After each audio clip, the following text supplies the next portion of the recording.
할렐루야. 네. 유언과도 말씀 아직 젊어서 이번에 대해서 생각을 해보지 못했는데요. 아무튼 오늘 말씀을 마이크를 잡았는데 간절히 소망합니다. 작년에 저희가 이렇게 왔었습니다. 그리고 올해 또 우리 성일교회에서 초청해 주셔서 다시 한번 감사하게도 이렇게 와서 예배를 드리게 됐는데요. 여러분들이 기도를 많이 해주신 덕분인지 작년에보다 배가 부흥되어서 저희가 오게 되었습니다.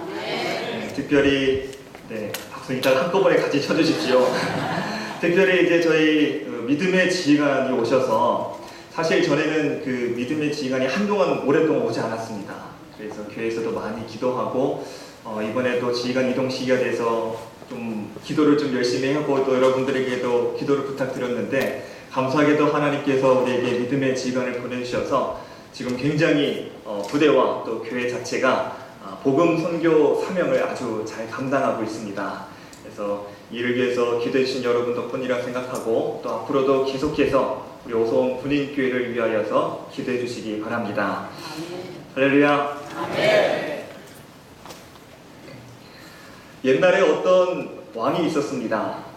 이 왕에게는 아주 아름다운 공주가 한 명 있었는데요. 이 공주의 생일날이 되어서 왕이 크게 잔치를 열었습니다. 근데 왕을 호위하던 병사 중에 한 명이 공주의 아름다움을 보고 반하게 됐습니다. 근데 신분 차이가 있기 때문에 이 공주에게 섣불리 고백하지 못하고 이제 소가리만 하고 있었어요.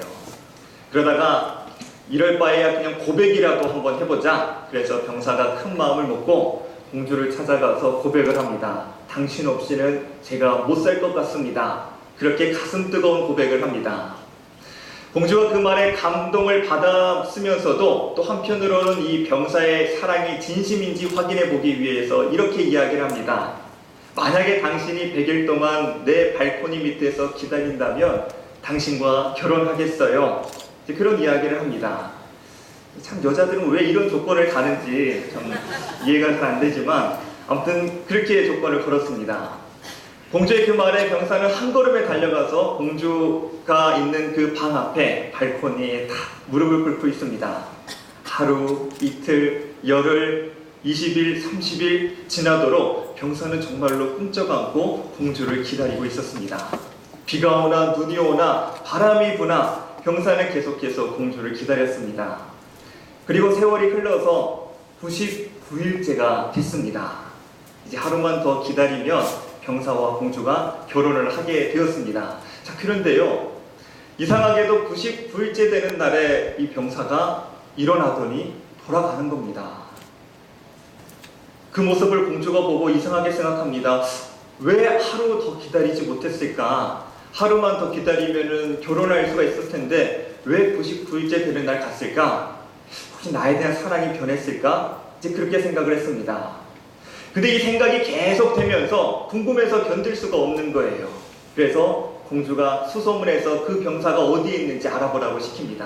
알아봤더니 저 깊은 산 속에 그 병사가 혼자 지낸다는 이야기를 듣고 공주가 혼자서 그 병사를 찾으러 떠납니다. 깊은 산골을 헤쳐가면서 긴 드레스는 다 만신창이가 되고 손과 발도 다 상처투성이로 변했습니다. 결국 그 병사가 사는 작은 숲속의 오두막집에 도착을 했습니다. 문을 열고 들어가 보니 자기를 기다렸던 그 병사가 집안에 있는 겁니다.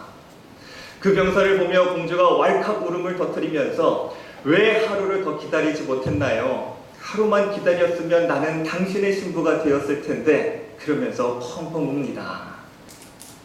그 모습을 말없이 지켜보던 병사가 공주의 눈물을 닦아주면서 이렇게 이야기를 합니다. 그날이 저녁날이었습니다.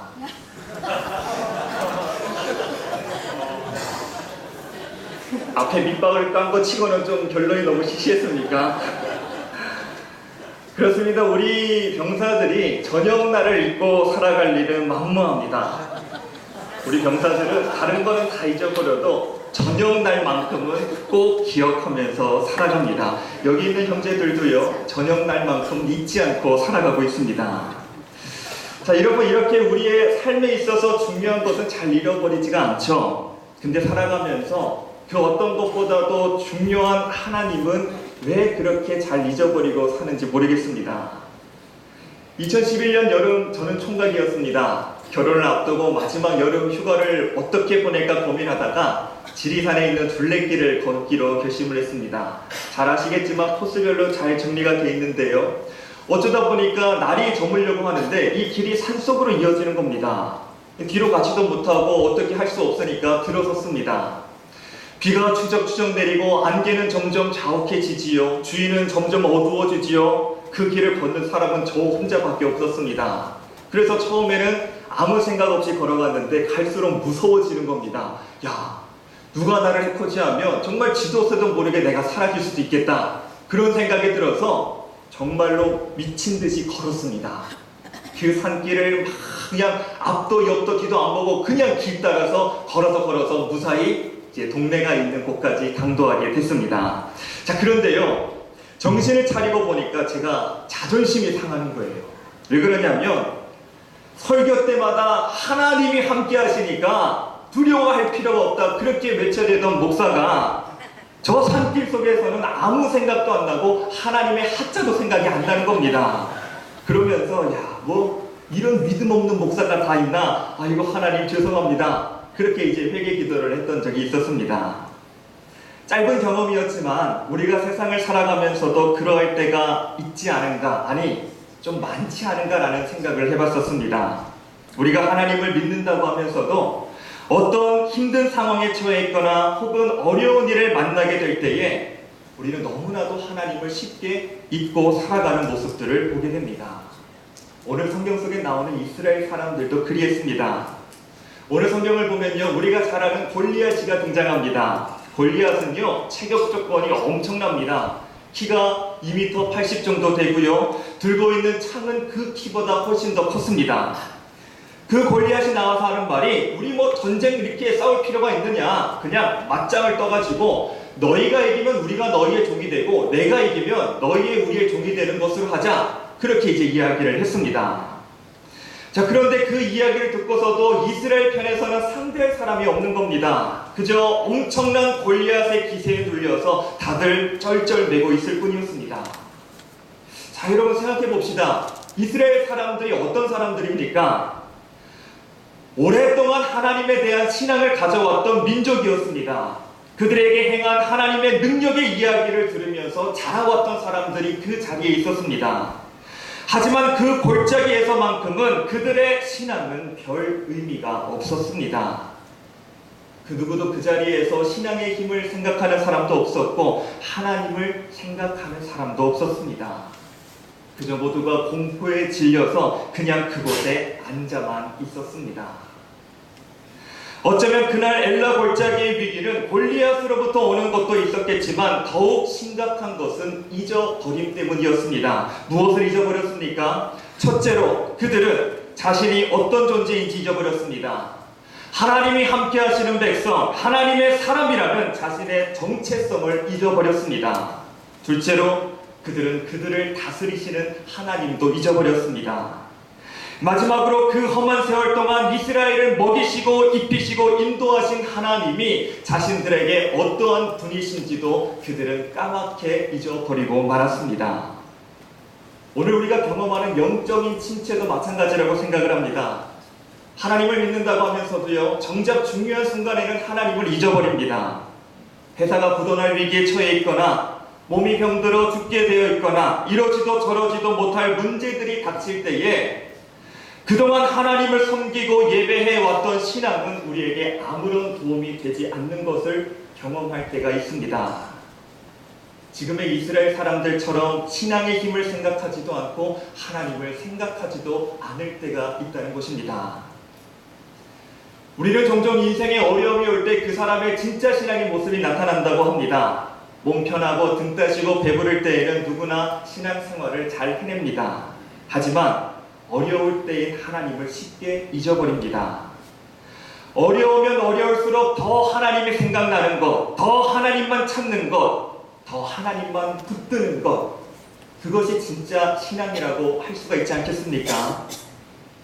똑같은 사람이어도요, 물에 뜨는 사람이 있고 물에 빠지는 사람이 있습니다. 이것은 욕조에서는 큰 차이가 없지만 큰 강에서는 하늘과 땅만큼 차이가 큽니다. 왜냐하면 생존이 걸려있는 문제이기 때문에 그렇습니다. 아무리 물이 깊다 할지라도 수영을 할 줄 알면 아무런 문제가 되지 않습니다. 하지만 깊지 않은 물이라도 수영을 할 줄 모르는 사람들에게는 이야기가 달라집니다.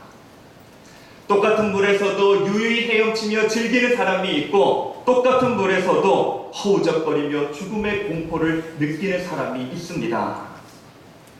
2011년 여름, 저는 그 둘레길을 걸으면서 부끄럽게도 조그만 두려움에도 당황하고 허우적거리는 저의 모습을 보았습니다. 목사인 저도 하나님을 생각하지 못했습니다. 큰 시험, 큰 어려움이 아닌데도 이러한 자그마한 일에도 얼마나 우리가 쉽게 하나님을 잊어버릴 수 있는가에 대해서 깊이 깨달을 수 있는 시간이었습니다. 하나님을 잊어버릴 때 그 인생은 허우적거리는 인생이 될 수밖에 없습니다. 얕은 물가에서는 수영을 잘 하든 못하든 크게 상관이 없습니다. 하지만 깊은 물에서는 수영을 할 줄 아는 것과 못하는 것에 큰 차이가 있듯이 우리의 신앙에도 어려움이 찾아왔을 때에 하나님을 생각하는 사람과 생각하지 못하고 잊어버린 사람의 차이는 분명하다는 것입니다. 그날 엘라 골짜기에 있던 이스라엘 사람들은 하나님을 잊어버렸습니다. 골리앗이라고 하는 막다른 길에 놓여 있을 때에 하나님의 이름은 그들에게 아무런 영향을 미치지 못했습니다. 지금 이스라엘 사람들에게 필요한 것은 어쩌면 골리앗을 대항할 큰 장수가 필요한 것이 아니었습니다. 막강한 군사력도 아니었고 뛰어난 작전이 필요한 것도 아니었습니다. 이 사람들에게 진정으로 필요한 것은 믿음의 회복이었습니다. 모든 것이 갖춰진 곳에서 자라나는 온실 속의 그런 갸녀린 믿음이 아니라 거친 상황 속에서도 하나님을 잃지 않는 야성적인 믿음이 그들에게 필요했습니다.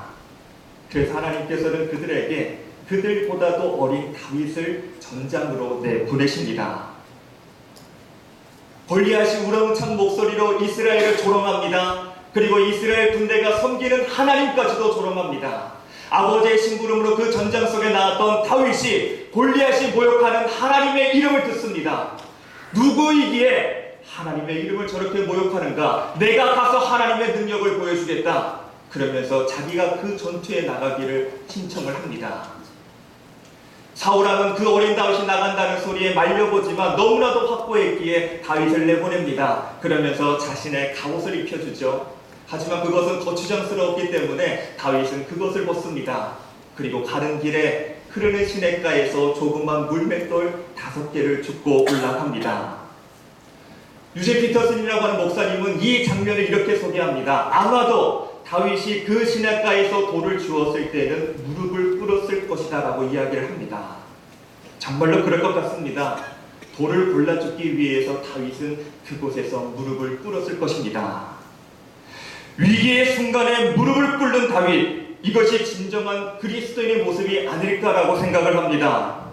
무릎을 꿇는 사람은 무방비 상태가 됩니다. 그것도 적 앞에서 무릎을 꿇는 다윗의 모습을 바라보던 골리앗이 너무나도 자존심이 상한 나머지 이렇게 이야기를 합니다. 네가 나를 개로 알고 지팡이를 들고 나오느냐? 그 말에 다윗이 뭐라고 이야기합니까? 너는 칼과 창과 단창으로 내게 나오거니와 나는 만군의 여호와의 이름 곧 내가 모욕하는 이스라엘 군대의 하나님의 이름으로 내게 나아가노라. 아멘. 그리고 48절을 보면요, 다윗이 골리앗을 향해서 달려갔다라고 성경은 기록합니다. 자, 여러분, 이게 무슨 말일까요? 그 전에는 골리앗을 멀리서 봤기 때문에 그에 대한 두려움이 덜 햇슬렀는지도 모릅니다. 하지만 바로 앞에 키가 3m나 되는 거대한 장수가 서 있었을 때는 자기도 모르게 쭈뼛쭈뼛 해쳤을지도 모릅니다. 야, 내가 잘못 봤나? 내가 잘못 나온 건가? 괜한 객기로 내가 여기에 나온 건가? 내가 이 사람과 싸워서 정말로 이길 수 있을까? 그럴 수도 있지 않았겠습니까? 그런데 다윗은 그러지 않았다는 겁니다. 골리앗을 향해서 달려갔습니다. 이 말은 다윗은 주저하지 않았다는 것입니다. 왜요? 다윗은 자기 혼자 달려간다고 생각하지 않았기 때문입니다. 47절 말씀을 보면 다윗은 이렇게 이야기합니다. 전쟁은 여호와께 속한 것인즉 그가 너희를 우리 손에 넘기시리라. 아멘. 이것이 다윗의 믿음이었습니다. 그렇게 믿음으로 달려나가는 어린아이 앞에서 자신의 힘만 믿고 육중한 걸음으로 쿵쿵거리며 오던 블레셋의 거인이 다윗 앞에 쓰러지고 말았습니다. 도무지 믿을 수 없는 일이 일어났습니다. 그날 골짜기에 있던 모든 사람들이 놀랐을 겁니다. 모두가 다윗의 죽음을 안타까워하고 있었는데 엄청난 반전이 일어났습니다. 어쩌면 그날 가장 놀란 사람은 다윗 자신이지 않았을까요? 쓰러진 골리앗을 보면서 다윗은 어떤 생각을 했겠습니까? 야, 하나님을 향한 믿음으로 나아가니까 하나님이 나를 도우시는구나. 하나님이 도우시니 이런 기적이 일어나는구나. 하나님께서 함께 하시니 이런 작은 나를 통해서도 이런 기적이 일어나는구나. 하나님을 향한 믿음, 하나님을 향한 신뢰만이 정말로 살 길이구나. 그것을 가슴 깊이 깨달았을 것입니다. 아멘. 위기의 순간에서도 하나님을 잊어버리지 않았던 다윗, 그 거대한 골리앗 앞에서도 하나님을 잊어버리지 않았던 다윗, 하나님을 신뢰함으로 오히려 문제를 향해서 달려나갔던 다윗, 하나님께서는 그런 다윗을 통해서 놀라운 일을 일으키셨습니다. 사랑하는 여러분, 어떠한 순간에도 하나님을 잊어버리지 마시기 바랍니다. 아멘. 하나님을 기억하십시오. 아멘. 그럴 때에 하나님의 영광과 능력이 우리의 삶 가운데 반드시 나타나게 될 것입니다. 쓰러질 수밖에 없는 자리일지라도, 포기해버리고 싶은 자리일지라도, 모두가 넘어져 있는 자리일지라도 하나님을 기억하십시오. 모두가 미쳤다고 조롱하고 겁없이 나선다고 조롱할지라도 그럼에도 하나님을 기억하십시오. 하나님을 잊어버리지 마십시오. 누구에게나 어려움의 순간은 찾아옵니다. 누구나 방황할 수 있고 누구나 염려할 수 있습니다. 하지만 그때에 끝까지 하나님을 기억하고 믿음으로 달려나가는 사람은 이렇게 승리할 수밖에 없습니다. 우리가 가야 할 곳이 어디쯤인지 잘 보이지 않더라도 그렇게 믿음으로 달려나가는 우리의 앞에 모든 것이 우리의 길이 될 것입니다. 제가 참 좋아하는 복음성가 중에 부르신 곳에서라는 찬양이 있습니다. 그 찬양 후렴 브릿지 부분을 보면 가사가 이렇더라고요. 내가 걸어갈 때 길이 되고 살아갈 때 삶이 되는 그곳에서 예배하네. 저는 이 말이 잘 이해가 되지 않았습니다. 걸어갈 때 길이 된다, 살아갈 때 삶이 된다, 이게 무슨 말인지 궁금했습니다. 그런데 오늘 다윗의 이야기를 통해서 제가 깨닫게 된 것은 길이 없는 곳과 같아도, 분명한 목적지가 보이지 않는 것과 같아도 하나님을 잊어버리지 않고 믿음으로 나아간다면 어디로 가든지 그것이 하나님께로 나아가는 길이 된다는 것입니다. 아멘. 이 길은 세상이 알고 있는 길과 참 많이 다릅니다. 믿음의 길은 골리앗을 피해서 가는 길이 아니라 골리앗을 쓰러뜨리고 가는 길입니다. 아멘. 믿음의 길은 문제를 피해서 돌아가는 길이 아니라 하나님과 함께 그 문제를 격파하고 해결하며 승리하며 나아가는 길입니다. 아멘. 그러니 사랑하는 여러분, 절대로 하나님을 잊어버리지 마십시오. 하나님을 기억하십시오. 이 자리에서만 기억하는 것이 아니라 여러분의 삶의 자리에서도 그리하시기 바랍니다. 아멘. 좋은 상황에서만 기억하는 것이 아니라 어려운 상황에서도 하나님을 기억하시기 바랍니다.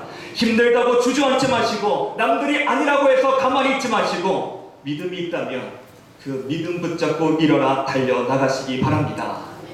그렇게 걸어가는 길이 여러분의 길이 되고 승리의 길이 될 것입니다. 그리고 사랑하는 성일교회 성도 여러분, 우리 부대를 위해서 기도해 주시기 바랍니다. 아멘. 특별히 우리 부대가 하나님을 기억하는 부대가 되게 달라고 기도해 주시기 바랍니다. 아멘.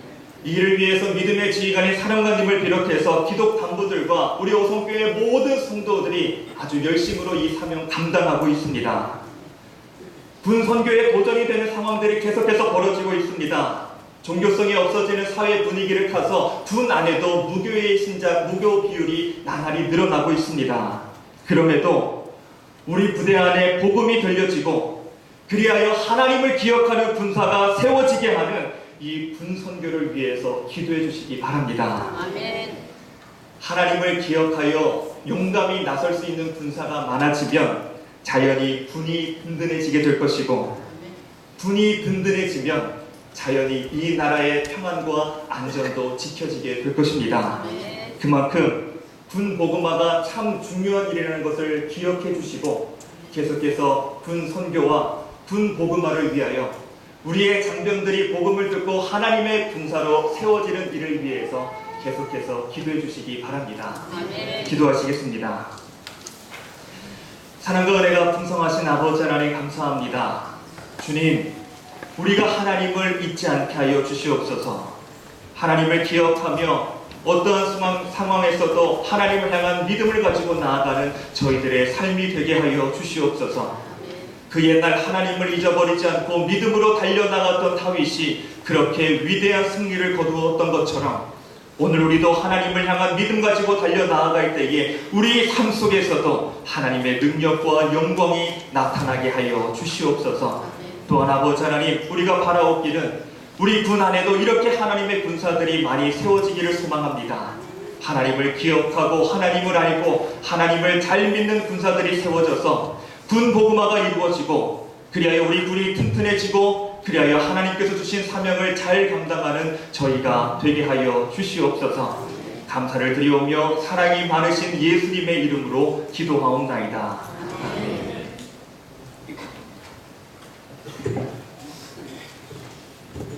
주셔야 될 기억하며